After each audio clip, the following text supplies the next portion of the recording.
Hello YouTube, this is Kaito JR here, and I'm here to do a review on chapter 123 of the Attack on Titan manga entitled Devils of the Island. Okay, so let's get started with the chapter review now, shall we?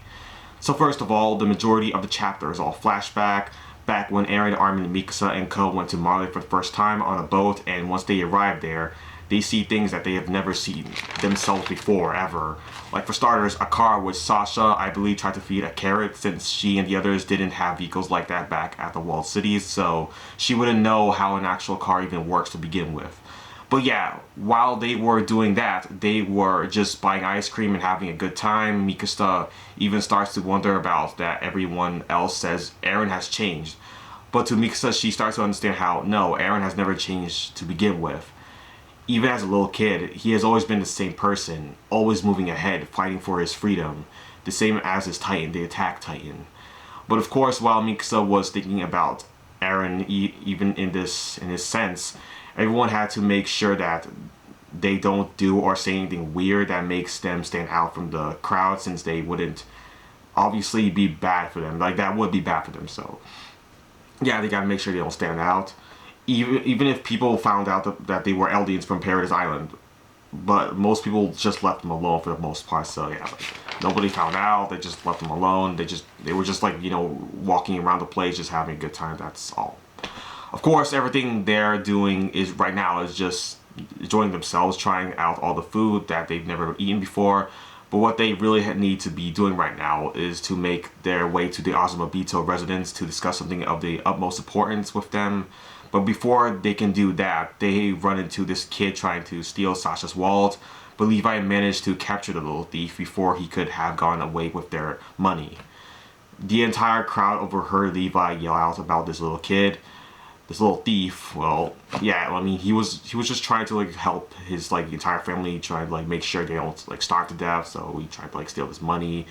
So yeah, he is pretty much a thief, but yeah, he was trying to steal from them, and immediately they all ganged up on this boy, the entire crowd, and they were all just jumping to conclusions that he is an immigrant from an enemy nation and that they would need to brutally torture the little boy for coming here.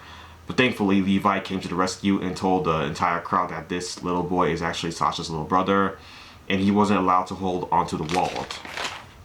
So that was really clever on Levi's part, saving the little kid's life. I mean, they didn't have to do that, but I guess after the Titans were eliminated off of Paradise, which we see him doing this, showcases his kindness to the little boy, saving him. That showcases how kind Levi is, a lot more kind he was back then. But of course, the kid just took the money that Eren and the others got from the Azumabito family, but they just let him take it since they didn't really need it much anymore. We even see this kid again at the camps where all the immigrants from other countries, I presume, come here to seek refuge, since all their homes were destroyed due to the war. And Eren, seeing all of this, reminds him when his home was attacked by the Titans and how everything, including his freedom, was taken away from him. So Eren, as well as Mikasa, were able to sympathize with them.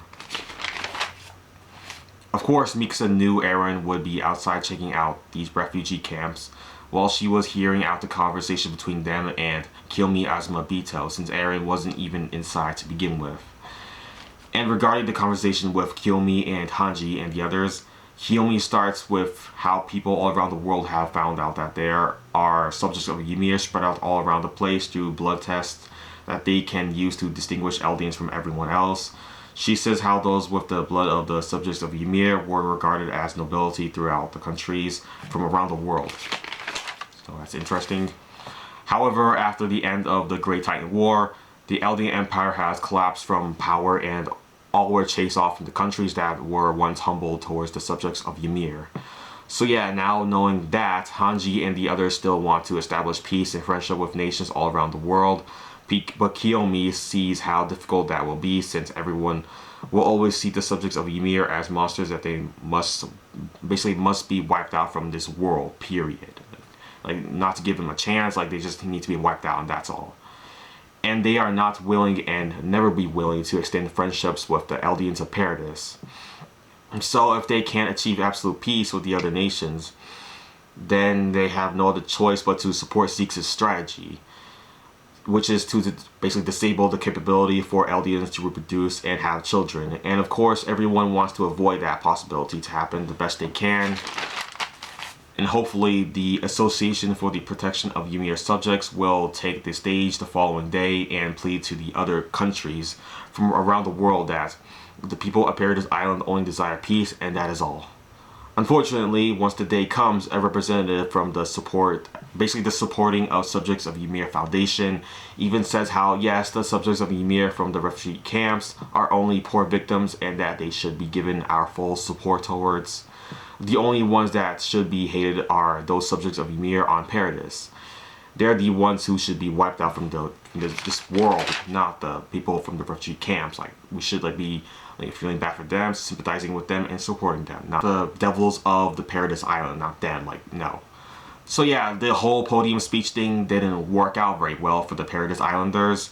And after this, Eren just took off and hasn't showed his face to both Mikasa and Armin after all these years later when they reunite with Eren fighting against the Warhammer Titan. I mean, Eren did at least have the decency to write down a note saying how he is going to entrust everything to Zeke.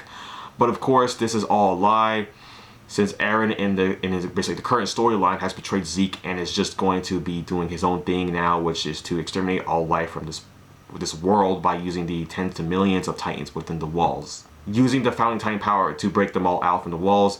While this was happening, Eren transformed into this Titan that is easily the largest Titan that's ever been showcased in the manga. Of course, we will be getting a clearer view of this next chapter, but right now all we can see of this Titan are its skeletal features and the rest is clouded by smoke. Eren is then using his telepathic powers to inform all subjects of Ymir around the world that he will be using the millions of colossal titans to squash all life from this world, and this has begun a mass extinction event and there's nothing anyone can do to stop this. Also, Mikasa was then shown to be, able to listen to all this, Eren using the Founding Titan powers to cause all this telepathic things to happen. Like Mikasa, I guess Mikasa as a subject of Ymir, since she was able to hear all this, like what Eren was able to say. But I mean, she is part Ackerman and Asian, so I guess Ackermans are Eldians in their own right. But yeah, that's what I got from that. I don't know, but alright, so that's the end of the chapter review, everybody. Make sure you follow me on Twitter and Tumblr and donate to me on PayPal if you wish. It's all in the description below my video. Subscribe to me if you haven't yet, like my video, and comment down in the comment section below. Alright, well, that's it for my video, everybody. Thanks for watching, and bye.